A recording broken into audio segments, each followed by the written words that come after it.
Shavua Tov Rabotai, we are continuing with our Mishna Yomi, Masechet Pesachim. We are up to Perek Aleph, Mishnah Zayin.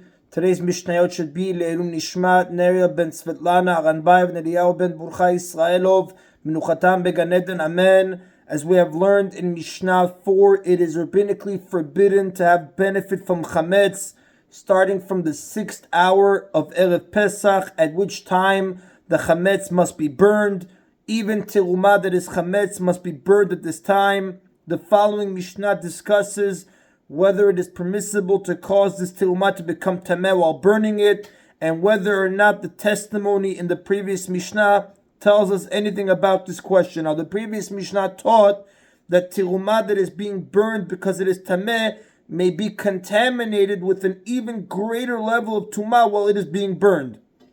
Our Mishnah deals with the question of whether terumah that is not tameh, but is being burnt for other reasons, namely because it is chametz, if it may be made tameh while being burned. Now, since it's being destroyed anyway, the question is it permissible to make it tameh, impure? Amar Rabbi Meir.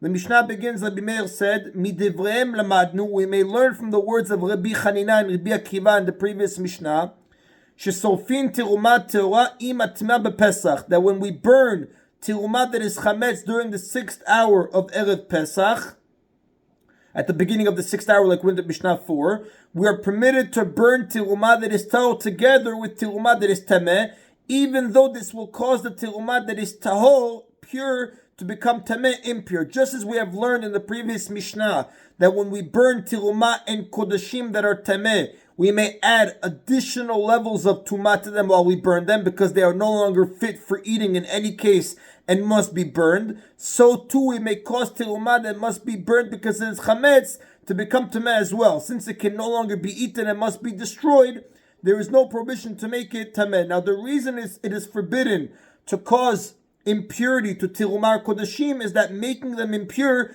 makes them unfit to be eaten. This is considered tantamount to destroying them, which is forbidden. Therefore, as Rabbi Chanina testified, once the meat is tameh at some level and therefore unfit to be eaten anyway, there is nothing wrong with adding higher levels of impurity to it. So according to Rabbi Meir, the same reasoning applies to terumah that cannot be eaten for other reasons. So for example, because it is forbidden as chametz. Since it is forbidden in any case, there is no objection to making it impure as well. Now, although the prohibition to eat chametz in the 6th hour is only midrabanan, it's only rabbinic, whereas making it tameh prohibits it even on the biblical level, the commentaries write that this makes no difference. Since, practically speaking, the terumah can no longer be eaten and must be destroyed along with other chametz, making it impure while burning it does not cause any loss of function to the terumah, and it is therefore not forbidden to make it tameh. This is how the Art School Seder notes explain it, based on the Chazon Ish in his commentary to Orach Chaim. Now the next Tana disagrees with Rabbi Meir's comparison. Amar lo Rabbi Yossi. Rabbi Yossi said to Rabbi Meir, replied to Rabbi Meir, and nah hi amidah. The case of terumah that is chametz during the 6th hour of Erev Pesach is not comparable to the cases of terumah that is tameh in the previous Mishnah. And the commentators explain the meat in Rabbi Chanina's testimony as well as the oil in Rabbi Akiva's testimony were tameh on the biblical level. The meat in Rabbi Chanina's case and the oil in Rabbi Akiva's case were a third level of impurity, which is a biblical level of impurity for terumah and kodashim, and they were therefore subject to being burned under biblical law. So for this reason, one is not doing anything significant by adding another level of impurity to them. On the other hand, the prohibition against eating chametz during the 6th hour of Erev Pesach is only rabbinic, while causing the terumah to become tameh makes it become biblically forbidden to be eaten. Now this is considered to be a greater loss of function and is therefore forbidden. Now the Rav explains to Rabbi Meir, however, this does consider the two cases comparable, because Rabbi Meir understands the previous Mishnah to be discussing rabbinic tumah as well. So like we mentioned here, the third degree tumah of the meat in the previous Mishnah came about through touching a beverage that was a second level. In Rabbi Meir's opinion, an impure liquid cannot convey tumah to other substances according to biblical law. it does so only under rabbinic law. So therefore, the third level meat discussed in the previous Mishnah was tameh only according to rabbinic law. Nevertheless, Rabbi Chanina testified that it was permitted to burn it with meat that was of first degree under biblical law, making this third degree meat now biblically tameh. So Meir therefore feels justified in concluding that just as a third degree that is only rabbinically tameh, rabbinically impure, can be made biblically impure while it's being burned, so too tirumah that is chametz and rabbinically forbidden to be eaten during the 6th hour of Erev Pesach may be burned together with chametz that is biblically tameh, even though that will make the other tirumah being burned with it biblically impure. So in summary, Rabbi Yossi considers the tumah conveyed by beverages to be biblical. Therefore, we see from the practices of the Kohanim only that tirumah that is already biblically tameh may be made tameh to a greater degree. Rabbi Meir considers the tumah conveyed by beverages to be only rabbinic, and therefore, according to him, we see from the practices of the Kohanim that even rabbinically tameh tirumah can be made biblically tameh. Even Rabbi Yossi agrees that during the 7th hour of Erev Pesach, when chametz is forbidden by biblical law, we may burn tirumah that is tahor together with tirumah that is tameh. The whole dispute was whether it was rabbinical or biblical by the liquids in the previous Mishnah.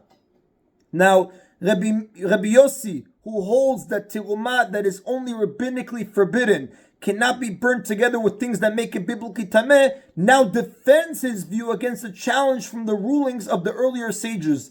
There was a dispute between Rabbi Eliezer and Rabbi Yehoshua. Now, Rabbi Yossi was a student of Rabbi Akiva, who was in turn a student of Rabbi Eliezer and Rabbi Yehoshua. They had a dispute regarding a different case of burning two types of tirumah that are chametz together on Erev Pesach. Rabbi Yossi will now explain why the case on which they speak is not comparable to the case on which he ruled. Umodim Rabbi Eliezer and Rabbi Yehoshua, both Rabbi Eliezer and Rabbi Yehoshua, who disagreed concerning burning tirumah that is chametz in Erev Pesach, would agree shesofin zuda atzmah v'zuda atzmah.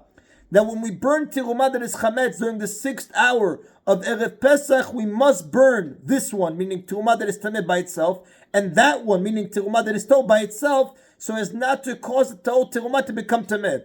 Alma nechleku, what did they argue with? Ala teluya v'ala tme'ah.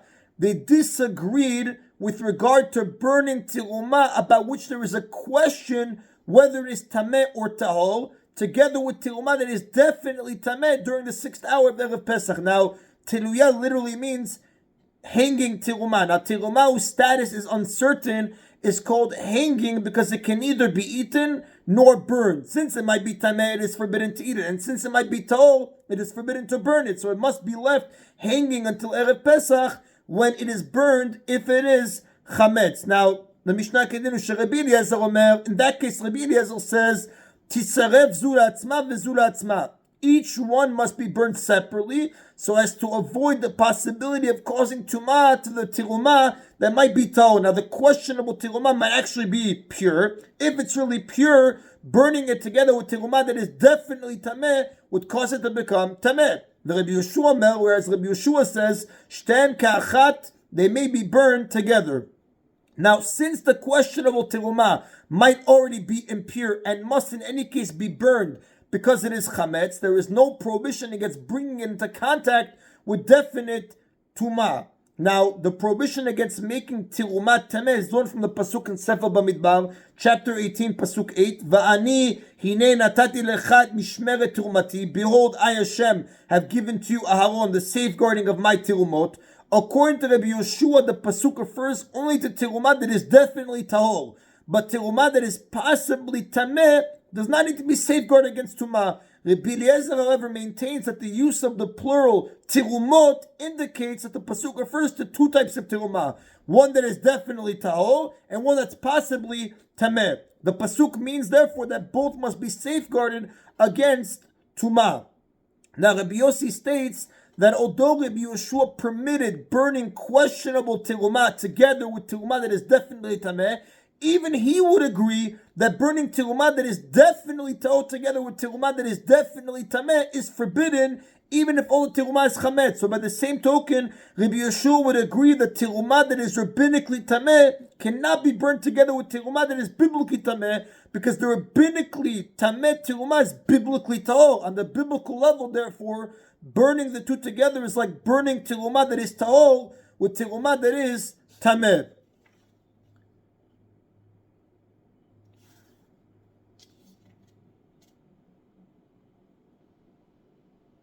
And the Rav does tell us, V'alacha Rabbi Yossi, the halacha follows the opinion of Rabbi Yossi, she'en sorfim teruma teora imatnea bepesach, that we may not burn pure teruma with tameh teruma, with impure teruma on Pesach, on Erev Pesach, when we burn the chametz. And that is the end of chapter 1, Mishna Zayin. We continue now with chapter 2, Mishnah 1. Now, earlier in chapter 1, Mishnah 5, we quoted Rabban Gamliel's opinion that ordinary chametz becomes forbidden at the end of the 4th hour. But chametz that is teruma is permitted until the end of the 5th hour. These laws apply to the eating of chametz. This Mishnah discusses other forms of benefit from chametz. The Mishnah says, Kol sha'a shemutar le'echol, as long as it is permitted to eat chametz that is teruma, meaning until the end of the 5th hour, ma'achila be'ema l'chayav la'ofot. One may feed any chametz, even if it's not teruma, to domestic animals, beasts, and birds. Umochol le'nochli, and one may sell it to an non-Jew. Umutar ba'na'ato, and one may have benefit from it. Now, the Rav explains that this line in the Mishnah seems unnecessary because the Mishnah already said that one may benefit from chametz at this time by feeding it to an animal, selling it to a non-Jew. So the Gemara explains that this line of mutar banato means that if the chametz had been severely scorched when benefit was still permitted, meaning before the end of the 5th hour, one may benefit from its charred remains even after the 5th hour, when benefiting from chametz would otherwise be forbidden. It's teaching you an extra chadush in this Mishnah, in this line, mutar ba'na'ato, that if it was burned when it was mutar ba'na'ah, you can still have ana'ah from the charts even after it becomes asur ba'na'ah, in the general sense of chametz, after the 5th hour when benefiting from chametz would otherwise be forbidden. Avar zmano, but once this time has passed, asur ba'na'ato, benefiting from it is forbidden. V'lo yasik bo tano v'chiraim, and one may not fuel an oven or stove with it, meaning even though a person is obligated to destroy his chametz at this time, he may not do so by burning it as fuel, since he therefore benefits from it. Now, the Mishnah cites a machlok in a dispute regarding how the biblical mitzvah of removing chametz must be performed. Rabbi Yehuda says, En biu chametz ele srefa. The mitzvah of removing chametz is fulfilled only through burning it. But the sages say, af mefarer. He may even crumble the chametz v'zoreh laruach or metil hayam, and then scatter it to the wind or cast it into the sea. According to the chachamim, the mitzvah can be fulfilled in any manner.